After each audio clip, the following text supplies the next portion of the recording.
That awkward moment when you're too short for the filming set that you set up yourself and you have to sit on a pillow.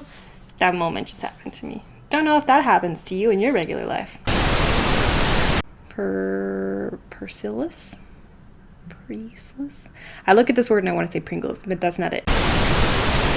And probably because it's a romantic comedy, they'll end up married.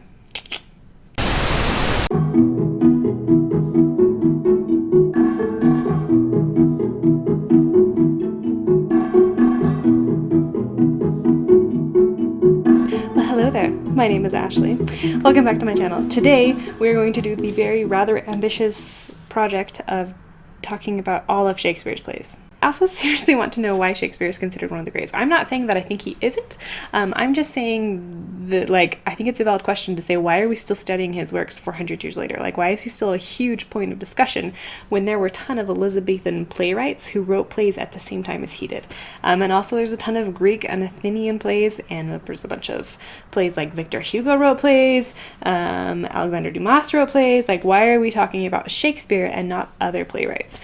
So the best way for me to figure that out is to jump in and start reading his works, and I don't even really know where to start with his works, so I figured I would research all of the plays that he wrote and talk about them here. So this is that summary. Shakespeare wrote about 37 plays. It's kind of contested by modern scholars as to whether all 37 of those plays actually belong to him, if there are more plays that should belong to him that we currently don't know, based on handwriting analysis and whatever. And that sounds like both a very interesting job, but also a very boring job to be I am fairly positive that Shakespeare has written 4 more plays that are not attributed to him. That's very prestigious, but the actual work behind that is looking at old paper with handwriting on it, which maybe is interesting, maybe is not, I don't know. Okay, so Shakespeare wrote about 17 comedies, which is about half of the amount of plays that we attribute to him. So let's dig into it, shall we? So first up, we have All's Well That Ends Well. This story follows Bertram, who is forced into a marriage kind of against his will by the king, and he doesn't really want to be married to Helena, so he promptly leaves after their wedding night to join the army, and Helena follows him and tricks him into falling in love with her. That sounds like a great romantic comedy. Number 2, As You Like It. 2 maidens are banished from court and socially ostracized, and they decide to run away from home, like you do, and they run away to the forest of Arden. And lo and behold, they encounter rich dudes hanging out in the forest, and who are also happen to be banished, and probably because it's a romantic comedy, they'll end up married. I'm not really sure how to pronounce this next one, so Cymbeline, best guess.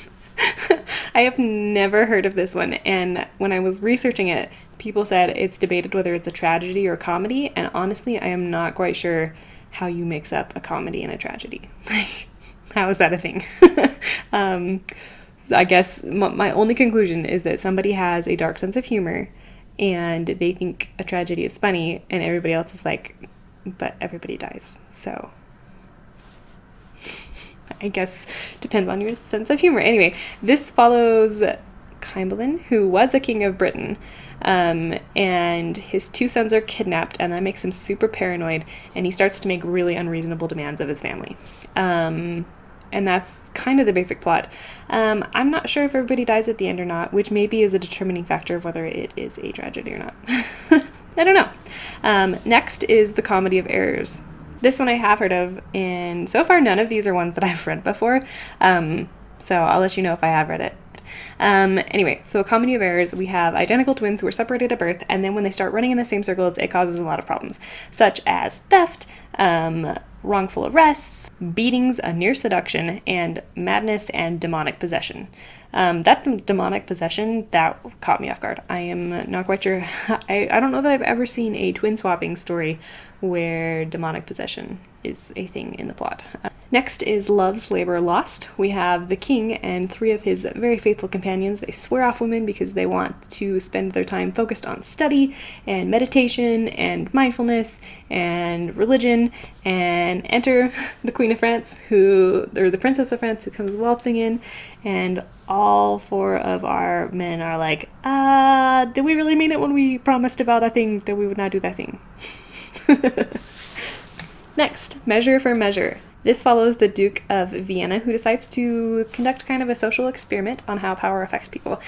He steps down and goes on a diplomatic mission and hands over power to somebody that he thinks is really qualified for the position, and then he disguises himself as a priest and kind of watches the chaos that ensues. This sounds super interesting to me. I've never heard of this, and I definitely want to read this play as one of the first ones because this just sounds hysterical. Next, we have The Merchant of Venice.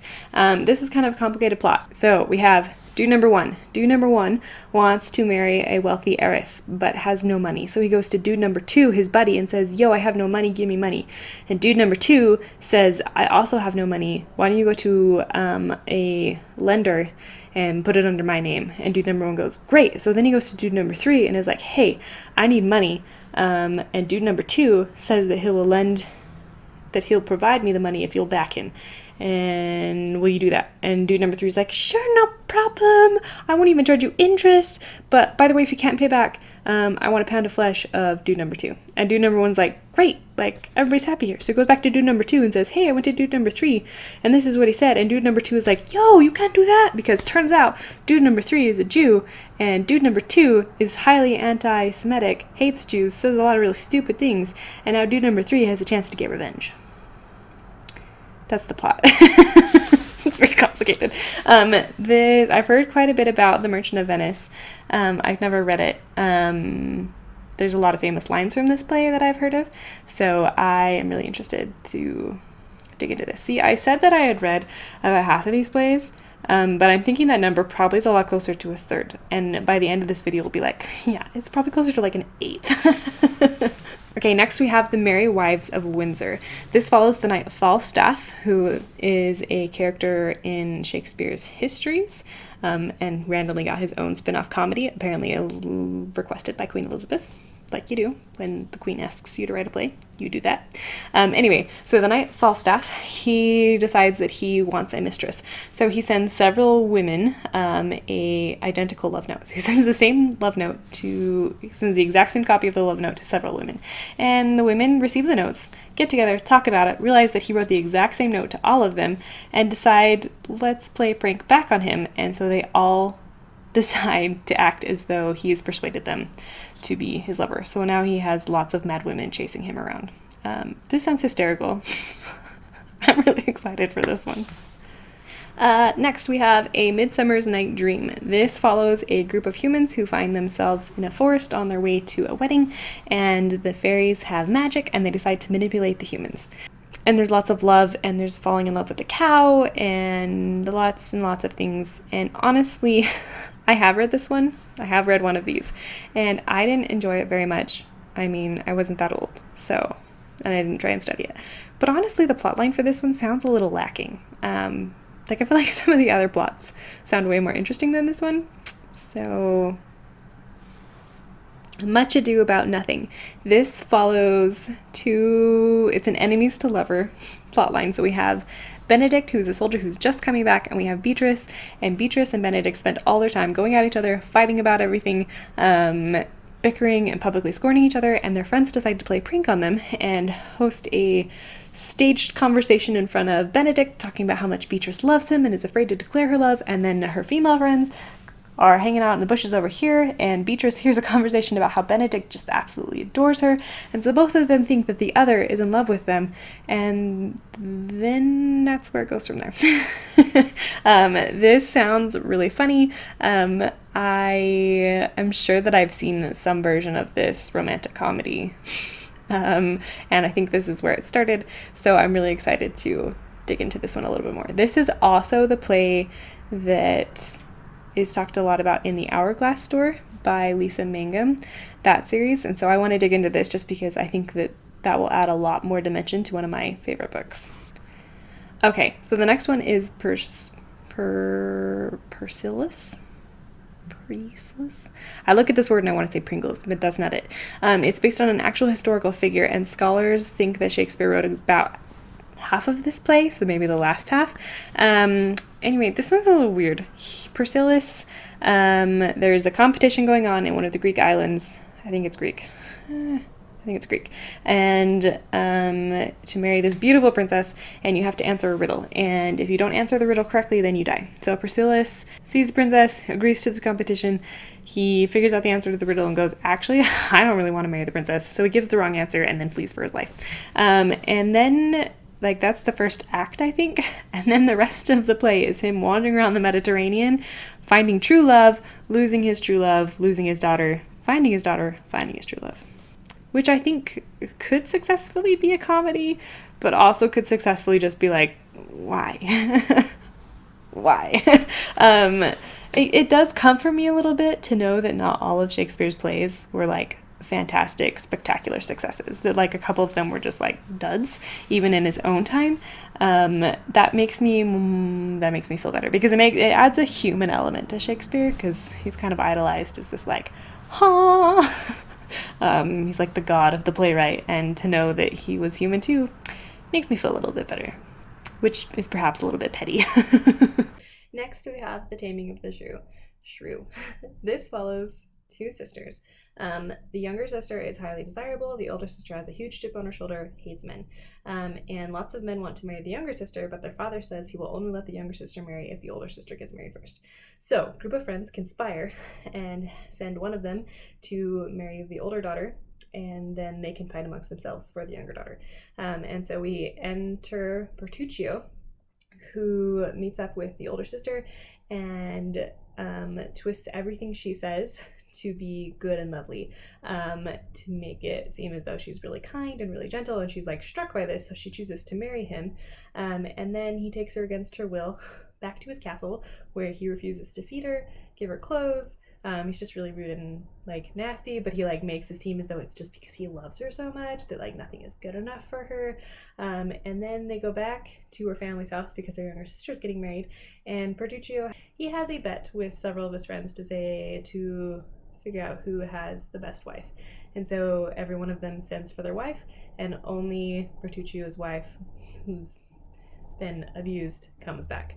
And honestly, when I first read the description and plot for this, I was like, this is the most sexist thing I think I have ever encountered. Because at the end of the play, the sister comes out and she lectures the audience and her fellow women about why they need to be good wives and submissive to their husbands. And so I actually have already done a little bit of research into this, because I was like, this is terrible. Like, what? And some people speculate that Shakespeare himself didn't intend for this to be taken seriously. He meant for this to be for it to come off wrong to the audience. He meant for the audience to watch that and be like, yikes, like, that's really nasty. So he meant it as kind of a tongue-in-cheek, this is really terrible, stupid. So I'm hoping that's what was going on, because he does have a lot of moments where he has a lot of characters, especially women, who get revenge. They're quite clever, they're quite smart. So it seems a little, not pathetic. Pathetic's not the word I want, but it seems out of character for him to all of a sudden have a story that's so misogynistic. So I guess we'll find out. Next, we have The Tempest. This is the play that I was most familiar with up until I read Twelfth Night, just because I thought the romance scenes were sweet when I was a teenager. I'm looking back on it now, and it's an insta-love story, so that's probably why I thought it was sweet.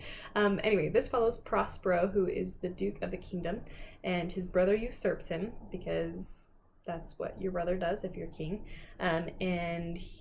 The brother sends Prospero and his daughter, traps them in a boat, sends them out to sea, and expects them to die. They don't die, they get shipwrecked, and they land on this island where Prospero discovers magical powers.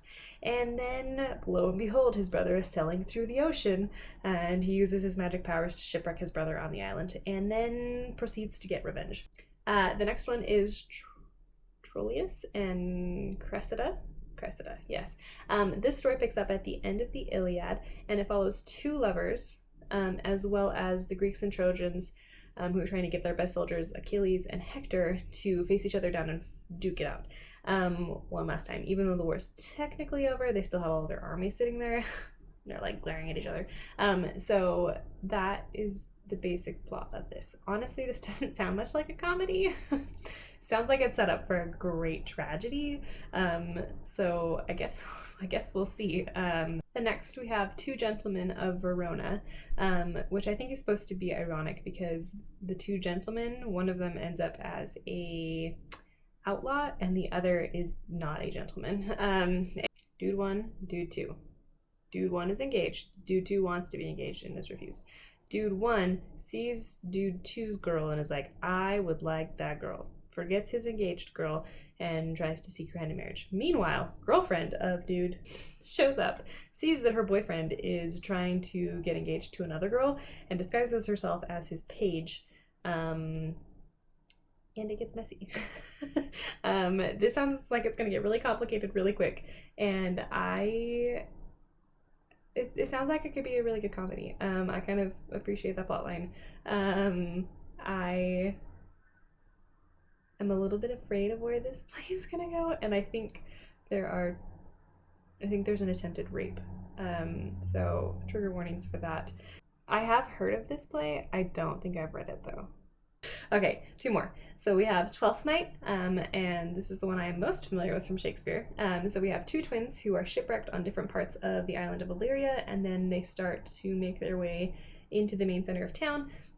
And when they're both occupying the same circles, their identities get mistaken, which causes a mistaken wedding, mistaken duels, threats to the characters' lives. There's also a showdown between the Catholics and the Puritans. It deals with subjects of bullying. It's really funny. This so far is my favorite play, but it's because it's the only one that I've studied in detail and understood. We'll see how that lasts. I'm also curious to see how my ratings of these plays will go up and down depending on what they've all read. Like when I've read more of Shakespeare, will I still think Twelfth Night is a 5-star read? Or will I be like, for Shakespeare, it's a 3 out of 5? Like, I'm curious to see how that rating will change. Okay, last one, The Winter's Tale. There's a king, he thinks his wife is having an affair with his best friend, and when the baby is born, he sends the baby off to be abandoned in the wilderness.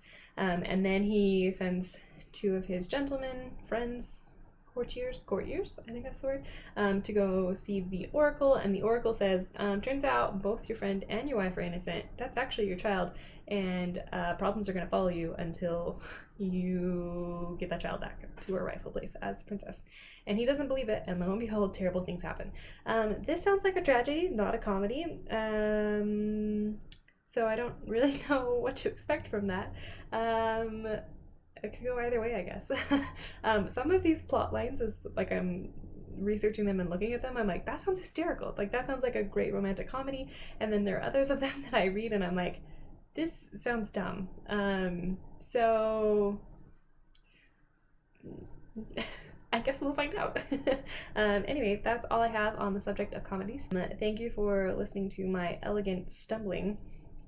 Clearly not Shakespeare with words. But question is, could Shakespeare get up? No, he was an actor, never mind. I was going to say, could he get up and like eloquently?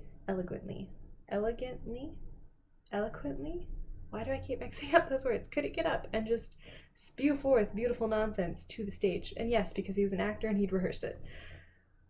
I don't know where I'm going with this. I'm done. Okay, I'll talk to you all later. Bye.